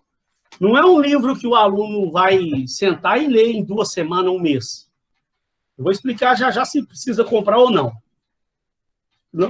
Desde já eu falo que não precisa comprar, mas vou dar uma dica daqui a pouco para você. Espera aí. O que eu falo? Esse livro, gente, ele é muito bacana. Vou mostrar para você aqui. Ó. Nós não vamos falar de avaliação de desempenho. Olha aqui para você ver. Ó. Tem um capítulo falando de avaliação de desempenho. Tá vendo? Depois não vai ter uma unidade ali falando de treinamento e desenvolvimento. Eu tenho 2 unidades aqui falando de treinamento e desenvolvimento. Ó, aqui, treinamento, ó. Tá vendo, ó? Treinamento. Capítulo 12 do livro. Então, esse livro, ele... Ó, eu tenho outras turmas que eu falo de recrutamento e seleção. Então, olha aqui, ó. Tá vendo? Um capítulo que fala de recrutamento, outro capítulo que fala só de seleção. Então, gente, esse livro é um livro de cabeceira para um profissional de RH. Então, o que eu digo para o aluno quando pergunta assim, professor, eu preciso comprar o livro? Eu preciso pegar o livro na biblioteca? Então, eu falo o seguinte, esse livro ele tem na biblioteca.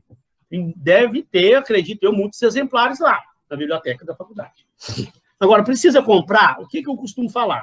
Eu não sei exatamente, eu esqueci de perguntar lá no início, como é que está essa turma aí, em termos de qual a graduação vocês estão fazendo.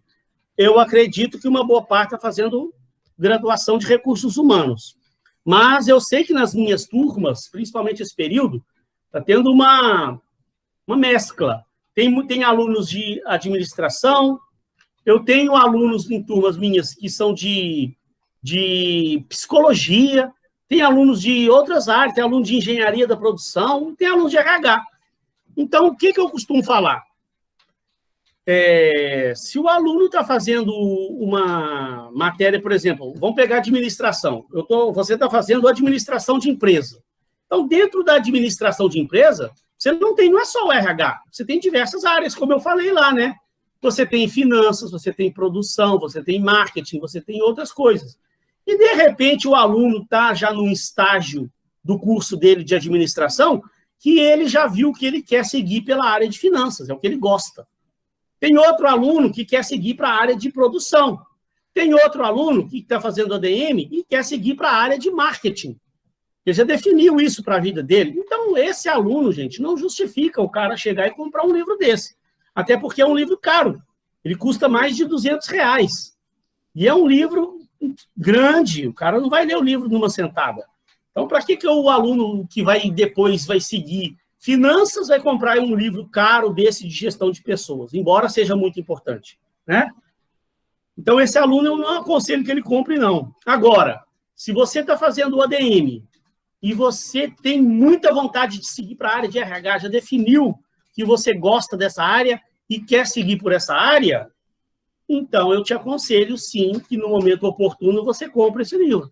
Agora, se também você está fazendo a graduação de RH, né, aquele curso tecnólogo de RH e tal, então aí também eu acho que é imprescindível que no momento oportuno você compre esse livro, porque você viu como eu mostrei ali?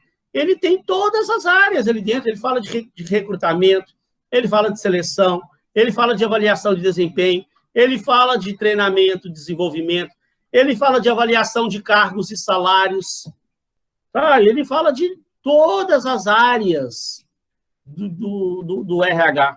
Então, é por isso que eu, sempre recomendo esse livro aí, para que o aluno, se ele estiver realmente interessado em seguir nessa área, que ele compre o livro, tá?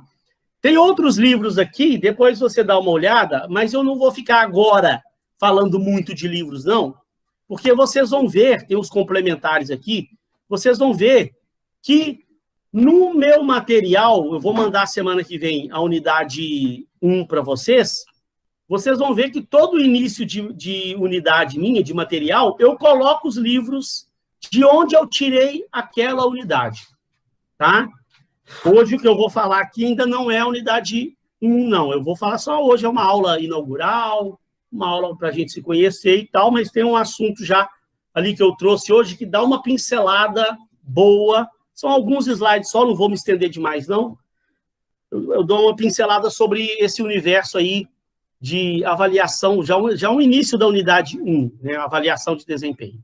Pessoal, então, olha só, vou dar um pequeno intervalo, 5 minutinhos, para quem quiser tomar uma água, tomar um café, quiser ir ao banheiro. Vamos fazer uma coisa, intervalo de... Vou dar, de repente tem gente que ainda nem tomou café. 10 minutos só, tá? Daqui 10 minutos eu estou voltando, só para a gente, então, né, encerrar nosso dia hoje aqui, nossa manhã, com uma mensagem bacana.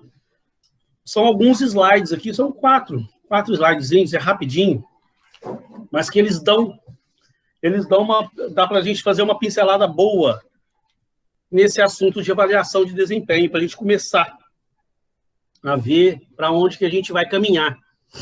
Então, ó, isso aqui são alguns slides que eu uso num curso meu, na própria Uniswan mesmo, tá? É tirado de um vídeo que a gente passa lá para os alunos do curso de gestão de RH. Ele começa falando assim, olha lá, a avaliação de desempenho nas empresas contribui para o aperfeiçoamento contínuo dos colaboradores, gera motivação e satisfação no trabalho, além de vários outros benefícios. Então, gente, olha só, em primeiro lugar, o que eu gosto muito de falar com os alunos de experiências que eu já vi por aí no mercado. Eu trabalhei numa empresa uma vez, em que o dono lá dessa empresa, é uma empresa pequena, ele resolveu num determinado momento, que ele viu isso em algum lugar, falaram com ele e tal, resolveu fazer avaliação de desempenho com os funcionários. Só que aí é aquilo que eu falei, os erros que as empresas cometem. Esse camarada cismou de, naquele ano, começar a fazer avaliação de desempenho, só que ele não procurou as metodologias, ele não estudou o assunto. Eu acho que ele leu algum site, alguma coisa qualquer sobre o assunto e resolveu fazer uma avaliação de desempenho na empresa dele. O que aconteceu? Ele mesmo é que no final do ano, ou seja, ele passou o ano fazendo algumas observações sobre cada funcionário, era uma empresa pequena, ele mesmo fazia as avaliações de cada funcionário e tal, e no final do ano chamou cada funcionário na sala dele para falar sobre a avaliação que ele tinha feito do desempenho daquele funcionário. E aí chamou o funcionário sentava na frente dele, na mesa dele, com a sala fechada, o camarada falava tudo que ele queria falar para o funcionário, falava pouco do que o funcionário fez de bom, ele pegava mais os problemas que o funcionário apontou, derrubava o funcionário, jogava o camarada lá embaixo, falava um monte de coisa errada que o funcionário jogava tudo na cara do funcionário do que ele tinha feito de errado, e no final dava uma nota lá, falou, então a sua avaliação, diante de todos, né, esses erros que foram cometidos e tal, sua nota foi 4. Cara, o cara saía da sala. Gente, isso no final, terminou essa avaliação, assim, foi uma insatisfação que gerou na empresa toda, porque não teve nenhum funcionário, nenhum colaborador bem avaliado. Acho que a melhor avaliação que ele deu lá foi um 7. Melhor avaliação que ele deu. Sabe? E tinha, assim, funcionários muito bons que tinham executado o papel bonito ao longo do ano na empresa, deu seu sangue lá, trabalhou, foi avaliado com 6, sabe? E o dono dessa empresa, ele procurou só destacar o que a pessoa fez de ruim, o que a pessoa errou, para corrigir. Sabe? Isso, gente, não tem nada a ver com avaliação de desempenho, né? Olha aqui, a avaliação de desempenho, ela gera motivação. Ela está buscando, o que o autor está falando aqui? O aperfeiçoamento contínuo. Gente, em primeiro lugar, você precisa saber, precisa haver um planejamento do que vai ser avaliado, como que vai ser avaliado, quem vai avaliar, os critérios dessa avaliação. Isso tem que ficar claro para a pessoa que está sendo avaliada, sabe? Tem que haver, a gente vai ver que dos critérios dessa avaliação é que ela tem que ser muito transparente. Você, como funcionário, você precisa saber o que vai ser avaliado de você, como vai ser avaliado de você, quem vai avaliar você, né? E outra, que aí a empresa precisa ter os critérios, as competências do que ela vai avaliar, para ela poder buscar treinamento para aquelas coisas nas quais a pessoa precisa se aprimorar. O objetivo principal da avaliação é gerar aperfeiçoamento contínuo dos colaboradores, é para que os colaboradores melhorem naquelas competências que são necessárias para ele executar a sua atividade. E outra, aqui o que ele está falando, é para gerar motivação, satisfação no trabalho. Poxa, é muito bom eu trabalhar numa empresa onde eu sei que eu estou sendo avaliado, os critérios que estão sendo avaliados com relação ao meu trabalho, à minha atividade, quem vai avaliar, como que eu vou ser avaliado, né? Então, isso aí vai me motivar. Vou correr atrás, eu vou procurar fazer. E no final, quando eu for receber, né, o meu feedback, tem que haver um feedback, a pessoa tem que saber dar esse feedback para a pessoa, né? O feedback não é para você chegar lá e derrubar a pessoa, e esculhambar a pessoa, e julgar os erros na cara dela, e botar na mesa todos os erros que ela cometeu. Isso não é feedback, né? A gente vai estudar sobre feedback ao longo do nosso curso. Existem os critérios para você dar o feedback, como esse feedback deve ser dado, né? Então, a gente vai ver sobre isso. Mas isso, quando é bem feito, quando é feito dentro das metodologias modernas, gera motivação, gera satisfação, além de outros benefícios, né? Olha lá, a avaliação ela é feita para gerar desenvolvimento. Para maximizar os resultados, deve-se aplicar os melhores recursos e entender o que pode ser desenvolvido, né? O RH, a empresa, tem que estar sempre de olho Hoje fala-se muito na gestão por competências, né? A gente hoje está gerindo os nossos recursos humanos, muitas empresas bacanas aí, utilizando essa gestão por competência. Você entender quais devem ser as competências que cada funcionário precisa ter para executar a sua tarefa, para executar a sua atividade. Em cada setor, cada profissional, exige-se determinadas competências específicas para aquela atividade, né? Então, você precisa avaliar o desempenho daquela pessoa naquela atividade, dentro daquelas competências, para você buscar o que é necessário para ele em termos de treinamento dentro daquilo que ele precisa, né? E você avaliar lá quem deve ser treinado, se o treinamento está sendo eficaz, se não está. Tem que avaliar a eficácia desse treinamento. Olha lá, a avaliação de desempenho, um dos seus principais objetivos é a motivação, olha lá, com metas claras. É possível conquistar uma equipe que acredita na empresa. O time, essas metas, gente, é importantíssimo. A gente vai falar sobre isso também, num determinado momento. Você, para avaliar o seu funcionário, precisa de haver indicadores, né? Que tipo de indicador você vai avaliar dentro de cada função da empresa? Para cada indicador ali, para cada coisa que você vai estar avaliando, cada competência que você está avaliando, você vai traçar metas, né? Objetivos para ele atingir com metas, com números. Essas metas, gente, existe um critério para se criar metas. Empresas que eu já vi, já presenciei, criar metas para as pessoas, metas que todo mundo sabe que ninguém vai conseguir atingir. Sabe? Então, por exemplo, a meta, um dos critérios para você criar uma meta é que ela tem que ser, olha lá, desafiadora. Ela tem que ser motivadora e não desmotivadora. Vou dar um exemplo. Eu falei há pouco tempo que eu já trabalhei muito treinando equipe de vendas, né? Então, vamos pegar um exemplo para você entender, né?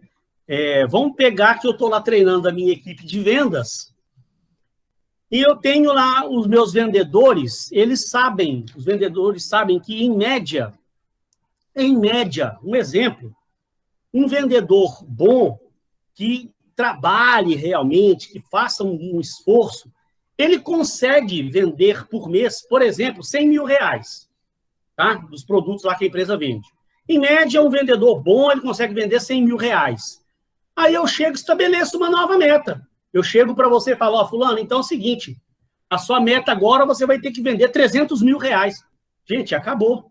Aquela meta, ela, em vez de ser motivadora, de ser desafiadora, ela é desmotivadora. Você, quando ouvir aquilo, gente, eu tenho que vender R$300 mil por mês, você sabe que um bom vendedor vende 100. Como é que você vai vender 300? Você não vai conseguir. Você sabe que R$300 mil você não vai conseguir vender nunca, nem fazendo todo o esforço da sua vida. Você, em vez de se motivar para o trabalho, você vai se desmotivar, vai sentar. Isso já aconteceu até comigo. Sabe, lá no passado, de empresa que eu trabalhei, que o cara chegou e me deu uma meta que eu olhei e falei, esse cara tá de brincadeira. Como é que esse cara quer que eu bata essa meta que ele me traz? Sabe, não adianta nem eu começar a trabalhar, eu não vou bater aquela meta nunca. Então, aquela meta não me motiva. Então, você pode colocar uma meta um pouco acima da média, sabe? E estabelecer uma premiação boa para a pessoa que atingir aquilo, mas aí, então, aquela meta está sendo desafiadora. Por exemplo, né? Nós sabemos que um vendedor, em média, vende 100 mil, aí eu chego e falo para você, olha, sua meta agora, a partir de agora, é R$120 mil por mês que você tem que vender. É um desafio. Mas se, em média, as pessoas vendem 100 mil, aí você pensa, se eu fizer um esforço, eu vou conseguir vender os 120 mil. E aí eu estabeleço uma premiação boa, em compensação, se você batendo essa meta, mantendo uma média de 100 mil, 120 mil por mês, no final do ano vai ter a premiação assim, assado, tem 14º, tem premiação, tem bônus, tem isso. Aí você está sendo desafiado, aí isso está te motivando. Isso vai gerar comprometimento. Você vai se comprometer para superar aqueles 120 mil, sabendo que é factível, né? A meta ela tem que ser factível. Sabendo que, em média, vende 100 mil, você vai conseguir vender 120 se você fizer um esforço. E eu vou estar lá para te ajudar. Você vai lutar para superar aquilo lá, sabendo que, se superar, você ainda vai ser premiado. Então, isso motiva a pessoa. Então, primeiro ponto de tudo, essas metas que são traçadas para serem avaliadas, elas têm que ser factíveis dentro de uma realidade. Tá? Uma outra coisa, tem que haver, gente, um planejamento. Né? Muitas empresas, elas cismam de fazer avaliação de desempenho sem o menor planejamento, sem metodologia. Qual o critério da avaliação? Não tem. Isso eu já vi por aí afora, simplesmente pela observação do trabalho da pessoa lá e tal, e chega num determinado momento, dá uma avaliação para ela. Isso eu já vi isso acontecer. Né? São empresas pequenas que ainda não entraram nessa nova metodologia da administração de recursos humanos, sabe? Então, você precisa, para fazer um plano de competências necessárias que você vai estar avaliando dos colaboradores, tem que criar indicadores, a gente vai ver isso, criar indicadores para você poder mensurar, né, prazos, a quantidade produzida de peças e tal, tem que haver um número com metas factíveis e o que você vai estar avaliando, né, para que haja um planejamento de crescimento dentro de uma meritocracia. A pessoa está lá batendo suas metas, está cumprindo seus prazos, está cumprindo as suas obrigações, atingindo seus objetivos. Então, você dá premiações, bonificações, até promoções com base, né, naqueles que estão atingindo o que foi planejado dentro de um planejamento realmente bem feito. Né? E esse planejamento vai servir até para a seleção de novos funcionários. Não é? Para você, quando for selecionar profissionais, tentar identificar aqueles funcionários, aqueles candidatos que têm aquelas competências e que vão realmente se comprometer a superar aqueles desafios que a empresa está criando. Então, isso aqui hoje a gente está falando tudo assim de um modo muito genérico, a gente vai ver isso com riqueza de detalhes. Queria só dar uma pincelada para você entender aí para onde que o nosso estudo vai. E, por fim, gente, para encerrar a nossa aula de hoje, que é o mais importante de tudo, é saber como dar essa comunicação. Então, eu fiz questão de dar esse exemplo que eu dei dessa empresa, que eu presenciei, né, que a comunicação foi feita da pior forma possível. Primeiro que não houve uma avaliação através de uma certa metodologia. O dono próprio, não é numa empresa, não é o dono da empresa que avalia funcionários. Tem que haver um planejamento, um critério de avaliação. A gente vai estudar sobre as metodologias de avaliação, né? Agora, depois que avaliou dentro dos critérios, a comunicação dessa avaliação, gente, ela tem que ser também dentro de certos critérios. Ah lá, é uma relação de confiança. Vendo o que o autor está falando? A comunicação na empresa é fundamental para que exista uma relação de confiança. Você fez uma avaliação do seu funcionário, você tem que saber como dar esse feedback para ele. Porque senão, em vez de você motivar a pessoa, você desmotiva. Né? O feedback ele pode ajudar a construir um bom profissional ou pode destruir o profissional. Tá? Então, a empresa tem que tomar todos esses cuidados. Gente, acho que tem mais quantos slides aqui? Peraí. Tem mais 2 ainda, desculpa. 2 slidezinhos aqui. Existe também uma certa legislação a ser seguida, né? Você tem toda a legislação trabalhista, que você precisa tomar certos cuidados. Para a questão das promoções, a empresa precisa criar um plano de cargos e salários, um plano de crescimento profissional de cargos e salários dentro da empresa, os critérios que você vai utilizar para promover aquelas pessoas, transferir para outros postos, ou até mesmo demitir o funcionário que não estiver atingindo o que foi estabelecido, as formas de como serão recompensadas aquelas pessoas. Então, tem todo um planejamento, existe toda uma metodologia, uma legislação por trás disso. E agora, sim, para encerrar, as últimas considerações sobre um sistema de avaliação eficiente, o avaliador, eu dei aquele exemplo inicial para a gente poder entender que ele tem que ser neutro. Né? Como foi naquela empresa que eu citei aqui, o próprio dono da empresa, ele que avaliou, ele que julgou e ele que deu a decisão final. E aí ele botou ali o sentimento dele. Envolve o sentimento individual por cada pessoa, por cada profissional que tem dentro da empresa. Então, isso não é o que manda realmente as metodologias de avaliação de desempenho. Isso tem que ser planejado, tem que se criar os critérios. E o RH tem que fazer essa avaliação de forma neutra, sem se deixar levar pelos laços de afetos que existem ali entre os profissionais dentro da empresa. Tem que ser objetivo. Não é? A avaliação de desempenho tem que ter. O que é ser objetivo? A gente vai ver. Tem que ter indicadores. Como é que eu vou te avaliar? Né? Tem que ter o que você tem que cumprir. Né? Se você trabalha fabricando peças, então você tem lá os seus números estabelecidos de quantas peças tem que produzir, o prazo que você tem que produzir aquele número de peças. Como eu treinava na área de vendas, por exemplo, né? Na área de vendas, quando eu tinha lá o meu time de vendas, eu tinha lá os números todos que eu avaliava. A quantidade de ligações que cada um fez por cliente, a quantidade de propostas emitidas por cada vendedor, né? Quantidade de contratos fechados. Então, eu tinha todos os indicadores para eu poder avaliar. Se eu não tenho indicadores e vou simplesmente avaliar, o que eu vou avaliar? Aí acaba que, no final, eu faço uma avaliação subjetiva. Eu não fui objetivo na minha avaliação. Né? O vendedor merece ser promovido, merece premiação, sim, porque ele bateu as metas de ligações que ele tinha para fazer para o cliente, ele bateu as metas de propostas emitidas para o cliente, ele bateu as metas de fechamento de contratos dele. Então, pode ser que ele não emita muita proposta, mas ele bata as metas de fechamento de contrato, que é o mais importante.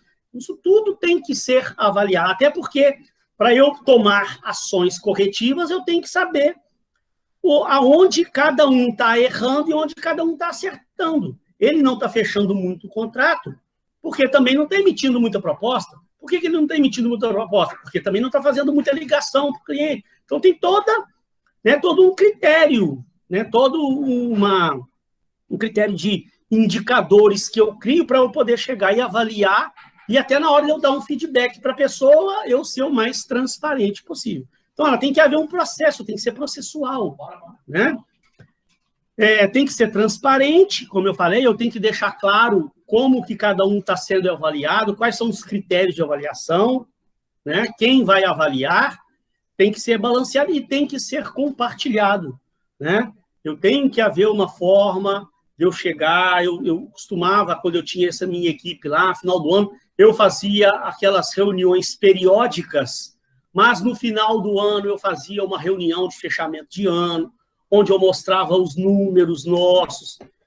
Não era para chegar e apontar o erro de cada um, nada disso não, mas era para compartilhar o resultado, o que foi acertado, o que não foi atingido, por quê, tentar tomar ações corretivas para o próximo ano, que aí sim, quando eu faço uma avaliação bem feita, eu posso identificar treinamentos mais apropriados em cada área para cada um dos meus funcionários, né? Então, assim que a coisa funciona da forma correta. Pessoal, hoje era só realmente esse chute inicial que eu queria dar com vocês, mas foi mais para a gente se conhecer, me apresentar a matéria, o que a gente vai ver exatamente, para que você entre na matéria sabendo o que você vai estudar, para eu poder conhecer um pouco de vocês também, né? Se alguém quiser fazer alguma pergunta, alguma consideração qualquer, eu ainda tenho tempo. Eu estou encerrando um pouco mais cedo, porque hoje é a primeira aula, eu não vou segurar você aqui até às 11. Terminando aí 20 minutinhos um pouquinho mais cedo. Mas, se você quiser fazer alguma pergunta, alguma consideração, eu posso ficar aqui mais um pouco ainda para tentar esclarecer qualquer dúvida que tenha com relação ao que eu apresentei hoje aí para vocês. Tá, pessoal?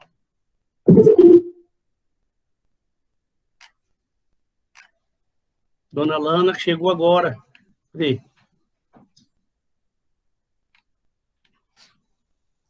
Gente, então tá ok. Ana Carolina, Ana Cláudia, Anne, Camila, Cíntia, Fátima, Jéssica, Josiele, Lucas, Maria Lucineide, Raquel.